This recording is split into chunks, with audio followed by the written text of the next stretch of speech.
Hey everybody, welcome to another edition of Daily Action Picks. This is Joe Delera, and I've got two best bets for today's NBA slate. The first game that I'm going to be looking at is the Minnesota Timberwolves versus the Dallas Mavericks. The Timberwolves are number 2 in point differential over the last 2 weeks with a plus 16.7. They're second only to the Boston Celtics.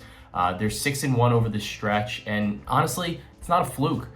They're 11-2 since the All-Star break, and they're 26-11 since January 1. The Wolves are legit, and they're really rounding into form, and their defense has just been absolutely incredible as of late. They just blitz everything, and they're really forcing a lot of turnovers and a lot of mistakes. And over the last 2 weeks, they're allowing just 104.8 points per 100 possessions. The Mavericks, they've also been great since the trade of Kristaps Porzingis for Spencer Dinwiddie to the Washington Wizards, but the offense just still leaves a lot to be desired.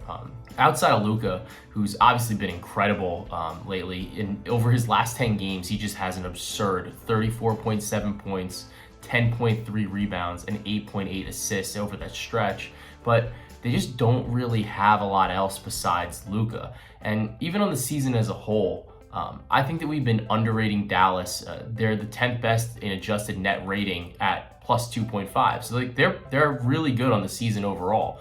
But I think the thing to consider here is that considering the Wolves had a really rocky start, I think that they're actually the team that we're not giving enough credit to right now.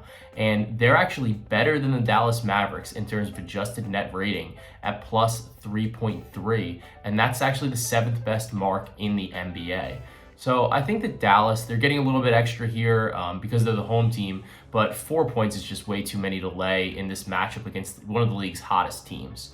So I also don't think that there's any reason that the Minnesota Timberwolves can't win. And with a plus 140 line on the money line, I think that that's also worth a sprinkle. So I'll be taking the Minnesota Timberwolves plus 4 against the Dallas Mavericks, and I'll be sprinkling that money line at plus 140.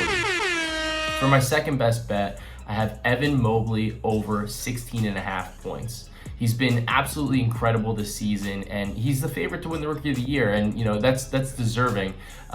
He's been an absolute stud from start to finish, and he's really taken a step up, even more so with Jarrett Allen dealing with an injury. So he's really been the team's primary big man here. And today, the Cavs, they play the Lakers, who have one of the worst defenses in the league. They're 19th in adjusted defensive rating on the season. But over their last 10 games, they're actually the 4th worst team with a 120.5 defensive rating. And a lot of this has to do with the fact that they're just not rebounding the basketball well. And they have a rebounding rate of just 47.4% over that stretch. So that's actually one of the bottom marks in the league. So even though the Cavs, they play at a slower pace, I'm not as much concerned about them because Mobley's been hitting this line anyway. But the thing about this is the Lakers, they have been playing at a generally slow pace. They've been playing at the 19th ranked pace over the course of the entire season. But, I think because they're trying to compensate for just a general lack of everything, over the last 10 games, they're actually playing at the 11th fastest pace in the league. And this should set up for a little bit more opportunities for Evan Mobley here. He's the clear big man for the Cavs, and this should open up a lot of opportunities between their rebounding rate and their uptick in pace for putbacks and allow him to attack the rim. So over Mobley's last 10 games without Jarrett Allen, he's cleared his current prop line of 16.5 in 7 of those. And this is just a spot that I want to target. So I'll be taking Evan Mobley to stay hot and really tear apart this Lakers interior defense and clear that 16.5 point total against the Lakers today. So hey everybody, these are my 2 best bets for today's NBA slate. Let me know in the comments if you're riding, if you're tailing. Hit me up on Twitter and the Action app at Joe Delera, and we can talk about this. We can talk about the analysis and come back every day for more free daily action picks.